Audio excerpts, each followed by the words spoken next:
Hola oyentes de Radio Sefarad, es un gusto volver a contar en los micrófonos de Radio Sefarad con Carmelo Jordá, que es periodista del medio Libertad Digital. ¿Qué tal, Carmelo? Hola, muy buenas tardes. Pues encantado de estar contigo y con tus oyentes. Bueno, han pasado 3 meses desde nuestra anterior entrevista que tenía lugar a los muy pocos días del inicio de esta guerra y evidentemente han pasado muchas cosas y muchas de estas cosas las has reflejado en tus columnas.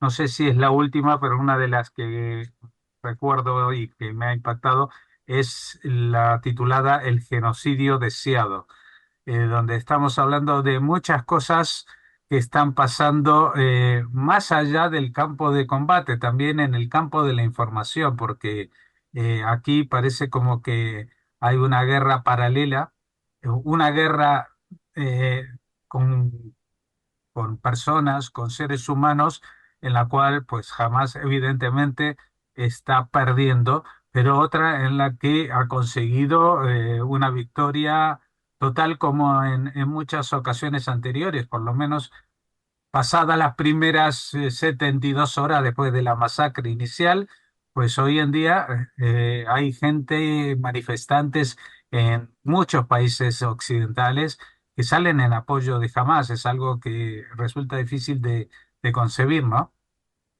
Pero no solo manifestantes, que es algo que ya habíamos visto en otras ocasiones, quizá menos masivo. Es cierto que en esta ocasión ha habido manifestaciones, no tanto en España, pero sí en otros países de Europa o en Estados Unidos, eh, muy grandes, desgraciadamente muy grandes. Yo veo más grave que ese posicionamiento lo hayan tenido, pues, por ejemplo, personas muy relevantes en el mundo universitario. Mucha gente recordará esta comparecencia de las tres, no sé, presidentas, creo que es el cargo de tres grandes universidades americanas en las que se negaban a decir que pedir que se mate a judíos es algo que va en contra de sus normas y una posición, y esto es lo que me parece el cambio más radical de esta crisis, que es que tiene muchos cambios, tiene muchas cosas distintas a otras, pero bueno, lo más fuerte, por decirlo de una forma coloquial para mí, es el hecho de que el gobierno de España haya estado, no voy a decir inequívocamente a favor de Hamas, porque quizá eso no sería así, pero en una línea de la que los propios dirigentes de Hamas se han mostrado muy satisfechos. Es que no se puede decir mucho más. Cuando Hamas te felicita, es obvio que estás trabajando para ellos y no para la civilización, la democracia y Occidente, que creo que es lo que debería haber hecho el gobierno de España.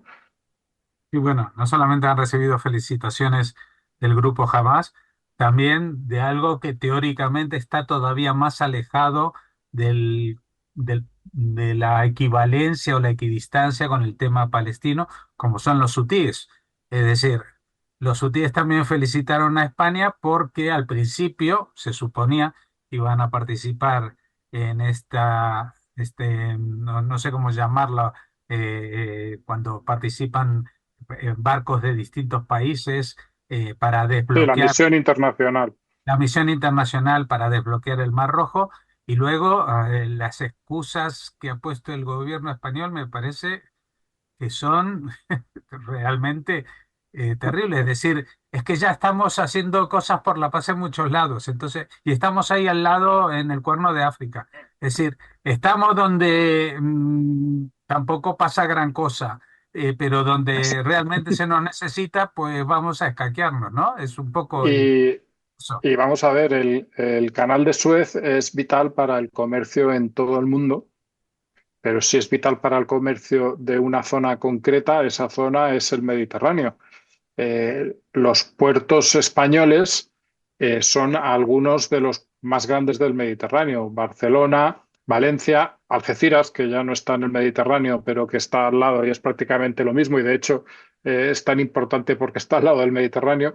Entonces, el hecho de que España no esté en esa misión es que es alucinante. Es decir, si algún país tendría que tener interés en estar en esa misión, es España. Es una misión, recordemos, que está tratando de que el comercio en todo el mundo, e insisto, y especialmente en el Mediterráneo, no se vea afectado por las salvajadas de estos hutíes que están atacando barcos cargueros, barcos completamente civiles, que es algo que no veíamos, no sé, desde la Segunda Guerra Mundial, una cosa así. Yo, la verdad, o bueno, ataques de piratería en algún sitio concreto, pero que es algo en contra de cualquier norma de guerra, eh, se ponga del derecho o se ponga del revés. Las normas de guerra está claro que solo hay que invocarlas cuando se trata de lanzárselas a la cabeza de Israel. Cuando los demás las rompen, pues nadie habla de eso.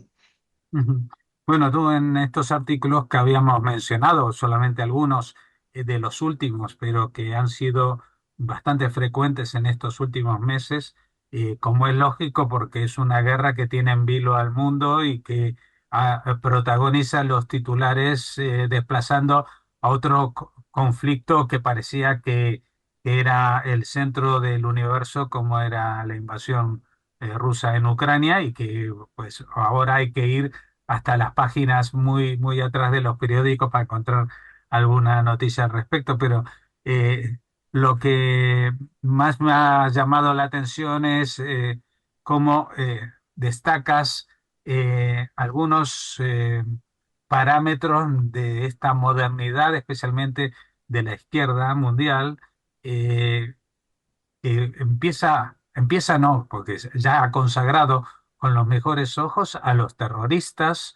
y señalando como los verdaderos culpables aquellos que son agredidos, ¿no? Sí, a ver, que había una corriente muy importante de antisemitismo dentro de la izquierda moderna, era algo que ya cualquier persona atenta y que mirase con ojos, iba a decir puros, pero bueno, digamos que mirase con ojos no muy mediatizados, podía verlo, ¿no? Partidos como Podemos en España han sido y son abiertamente antisemitas, aunque traten de tapar un poco ese antisemitismo de antiisraelismo, pero bueno, al final todos sabemos que es lo mismo. Y otros partidos, incluso más grandes, habían dado muestras, habían vivido escándalos de antisemitismo importantes. Uno de los partidos de izquierda más importantes de Europa, que es el Partido Laborista, había, habían echado a su jefe anterior, Jeremy Corbyn, precisamente por antisemita. Es decir, no es una cuestión menor. Pero en esta ocasión yo creo que la izquierda ha dado un paso más allá o se ha quitado una careta más, porque, claro, defender la causa palestina en términos neutros, atacar a Israel en una situación neutra en la que, bueno, pues puedes tirar de una serie de tópicos y decir que Israel pues, es el colonialismo, que sí, no sé qué. La ensalada habitual de mentiras y medias verdades, pues bueno, ya casi lo tenemos por descontado, es algo a lo que estamos acostumbrados, no nos sorprende. Pero hacer esas cosas y peores después de un atentado de la magnitud y la crueldad del 7 de octubre es algo que yo, por ejemplo, no me esperaba y os aseguro que mi confianza en la izquierda es muy baja, muy baja, muy baja. Así que, pero a pesar de eso, me han sorprendido, han ido mucho más allá de lo que yo pensaba que podía hacerse, porque como bien has dicho antes, es que bastaron 72 horas para, para desmontar cualquier solidaridad, cualquier acercamiento, cualquier cercanía con las víctimas, con la gente que había visto cómo asesinaban a sus seres queridos, con las mujeres que habían sido violadas, con la violencia, con los que habían sufrido una violencia extrema, con los secuestrados, que siguen muchos secuestrados. Bastaron, pues eso, 72 horas para que eso se olvidara por completo y de lo que hablásemos fue del falso genocidio de Israel, de los bombardeos indiscriminados que nunca lo han sido y de todas estas cosas que están en la boca no solo de muchos periodistas, sino también, como decía antes, de muchos políticos. Ujú. Bueno, hay una expresión que no es de ahora mismo, pero que ahora se destaca, ¿no? La inversión de los valores, es decir, señalar de forma inversa a lo que se tenía. con esto de la relativizar, es decir, no hay buenos buenos ni malos malos, pues ahora lo que hay son que los malos son los buenos y los buenos son los malos. Es una especie de juego perverso que no solamente acaba con el lenguaje y los conceptos, sino también con la propia ética de la civilización occidental, ¿no? De alguna manera. Sí, sin duda, porque en todas estas discusiones se nos olvida quién es quién y cuáles son las partes, como quien dices, ¿no? Y se nos olvida, o bueno, no se nos olvida, es que no quieren recordarlo, que tenemos de un lado a un país democrático, a un país en el que se respetan los derechos humanos, a un país que respeta el derecho a la vida, un país que castiga al que mata fuera de la ley. Y del otro lado tenemos a una auténtica banda de salvajes, es decir, a gente que no respeta nada de lo que en Occidente nos ha costado siglos construir como un corpus de derechos y de forma de vivir en sociedad. Y eso, como bien dices, se mezcla y los que son los que defienden lo que nosotros somos, que obviamente es Israel, son los malos, los que han sido atacados son los agresores y los salvajes son los buenos y los agresores son las víctimas. Se le da la vuelta a todo para poder mantener un discurso que al final lo único que es, y yo de verdad pensaba que no era un asunto tan grave, pero lo único que hay detrás de todo ese discurso es un antisemitismo atroz. Yo pensaba que habíamos dejado atrás hacía décadas. De verdad, para mí ha sido un shock, no solo una sorpresa, sino un auténtico shock ver que en el mundo algo que yo creía que era algo que estaba ahí, pero que era francamente minoritario, que era grave en cierto, o sea, en muchos sentidos, pero desde luego no demasiado relevante. Y al contrario, no es muchísimo más grave de lo que yo pensaba y es mucho más relevante de lo que yo pensaba porque llega a muchos más sitios y con una intensidad, insisto, que yo, vamos, jamás pensé que alguien, después de lo que hemos visto y después de lo que se ha visto, después de lo que ha sido el 7 de octubre, pudiese salir a decir las cosas que se están diciendo de Israel. Ujú. Bueno, lo del 7 de octubre es algo que a mí me tiene muy asombrado, como a ti, porque esto ha pasado no hace 80 años que uno dice, bueno, eh, la Sí. generación de actual no ha vivido lo que han sido el nazismo, etcétera, etcétera, y uno dice, ¿y los nazis, cómo los alemanes no se daban cuenta que estaban eh, asesinando a los judíos?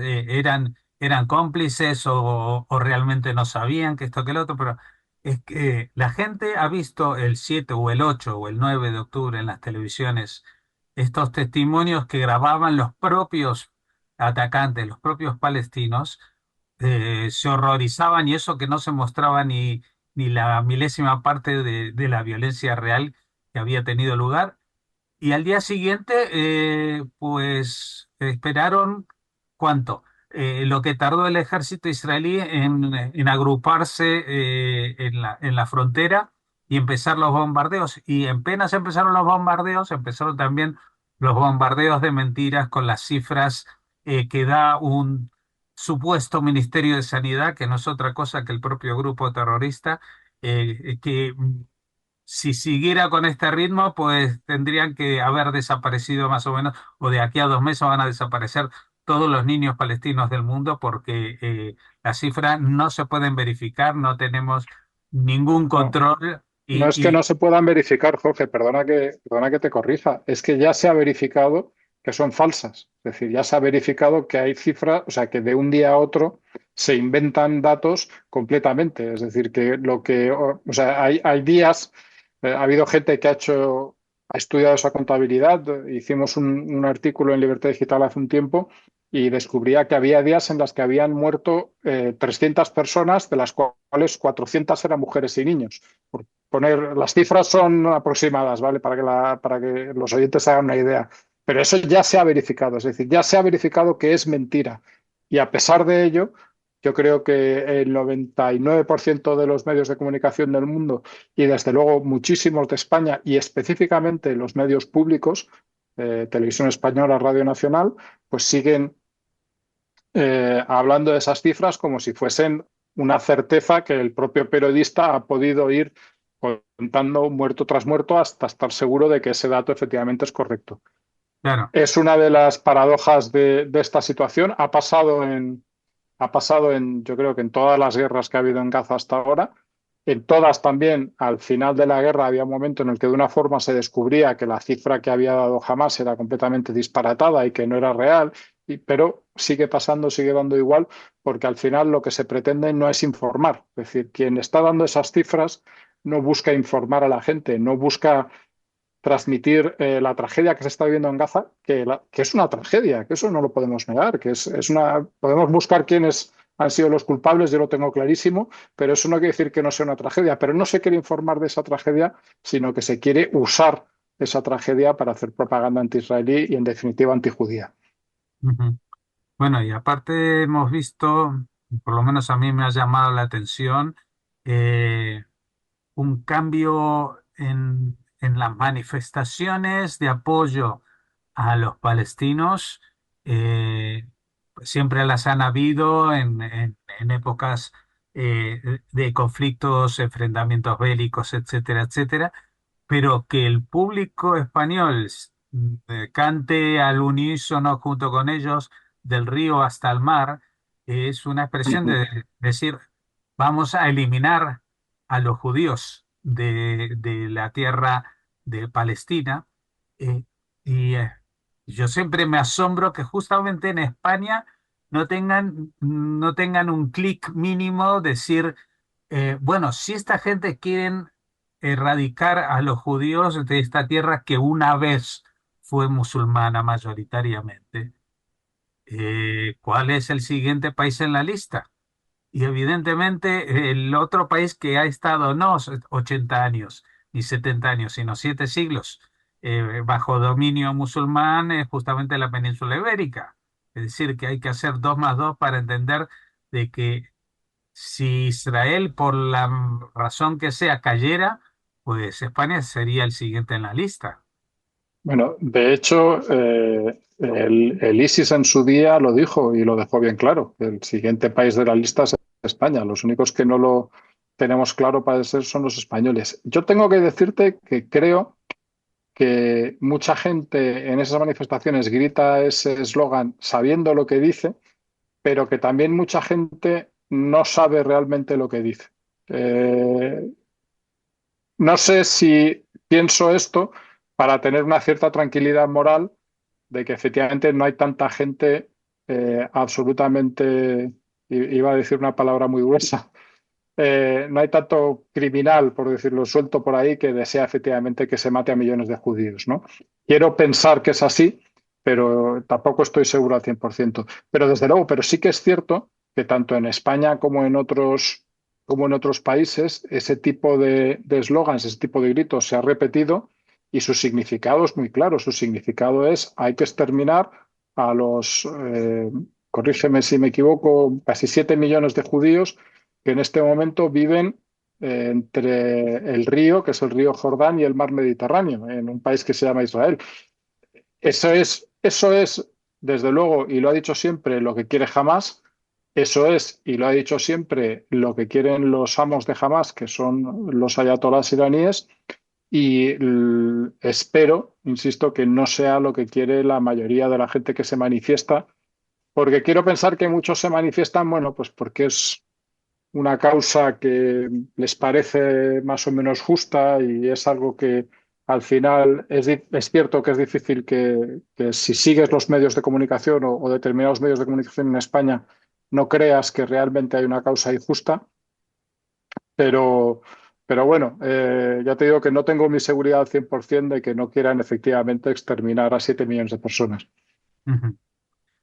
Yo a veces me pregunto, especialmente tras un momento como este, y porque no he vivido efectivamente esa época que citaba, el final de la Segunda Guerra Mundial, cuando de pronto se muestra al mundo lo que eran los campos de concentración, los campos de exterminio, de que incluso en las peores épocas de la guerra, que había muchas necesidades incluso para el ejército nazi, antes que matar judíos, pero que esa industria seguía en pie. eh, pero en Ujú. algún momento la gente tuvo delante de sí las evidencias. Eh, un poco como el shock de que cuando después de la guerra de las bombas atómicas, el emperador de Japón sale y dice, no soy un, un ser divino, no estoy vinculado a Dios. ¿Hay alguna manera, algún final que tú puedas vislumbrar sobre qué tendría que pasar para que la gente mm, dejase de creer en el odio a los judíos como la solución al mundo? Porque realmente si hay algo que une en estas situaciones es el odio. Lo- los extremos políticos más separados se unen efectivamente en el odio al judío. Pues, Jorge, te tengo que ser sincero, yo era mucho más optimista al respecto antes. Como te decía, yo pensaba que el antisemitismo, ese nivel de antisemitismo, era algo casi residual, es decir, más allá de ciertos círculos políticos, de obviamente posiciones muy descerebradas, pero mi sorpresa ha sido que creo que no es así. También te digo que quiero pensar que la sociedad occidental en muchos sentidos está llegando al final de un movimiento pendular que está llevando, y creo que hay señales un poco en ese sentido, ¿no? Un movimiento pendular que nos ha llevado en muchos sentidos hacia la izquierda, pero no hacia una izquierda como la que ha habido en Europa durante los últimos, digamos, después de la Segunda Guerra Mundial, que era una izquierda con la que yo puedo estar de acuerdo en algunas cosas o no, pero que tenía claros determinados principios, por ejemplo, los derechos humanos, que tenía claro determinados límites también.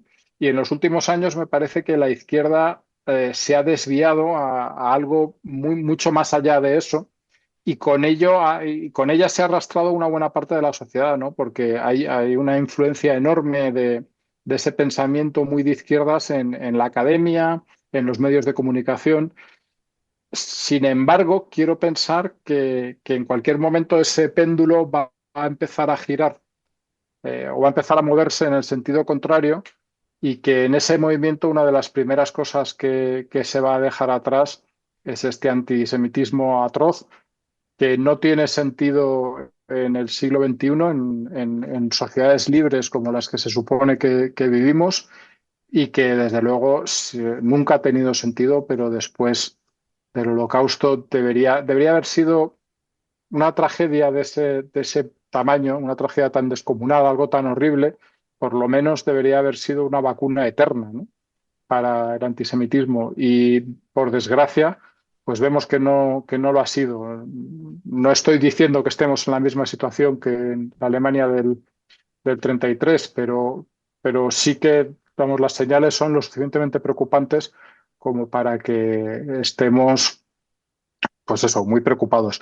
Pero bueno, yo creo que sí, que eso va a pasar, que va a pasar en muchas cosas, que se van a recuperar espacios de libertad personal que hoy en día se están perdiendo y que también va a haber formas de pensamiento muy radical y bueno, y que ahora sea, antes no estaba vinculado a la izquierda, pero ahora es obvio que sí que lo está y que bueno, y que las vamos a dejar atrás en los próximos años. Si no es así, la verdad es que Occidente tiene un panorama muy complicado.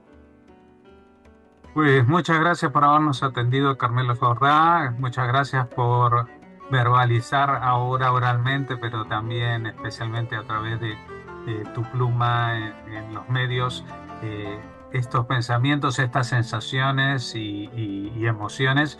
eh, Creo que comparten no solamente los judíos, ni la gente que les gusta o no les gusta Israel, sino simplemente que entienden que el mundo tiene que ser un mundo de convivencia con determinadas reglas para poder hacerlo. Muchas gracias por habernos Efectivamente. atendido.